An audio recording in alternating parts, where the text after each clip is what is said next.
dài ôn lết thar anh thấy chiêm lâu dài ôn pha tốt na kan sa asun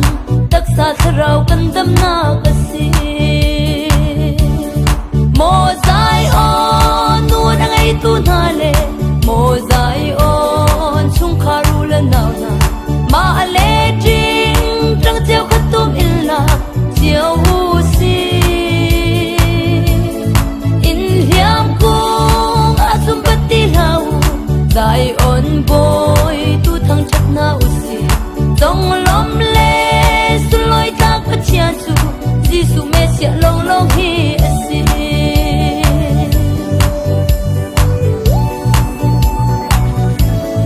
drama kwa chunga thrau thiang him revival chu ro bang in sur pa chian fa se mo la de bisong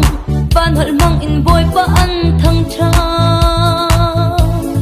di nong drai so le aral ka song boy pa tha rau ni atong nai hol thei lo mang in boy pa tlang an chau bal lo thil tharan chau e mo zai on nu na ngai tu na le mo zai on chung kharu le naw na ma le jing trăng chiều khát tôm in la chiều hu si in liam cung asum pati lau dài ôn boy tu thang chak na usi dong lom le su loi tak pa chian chu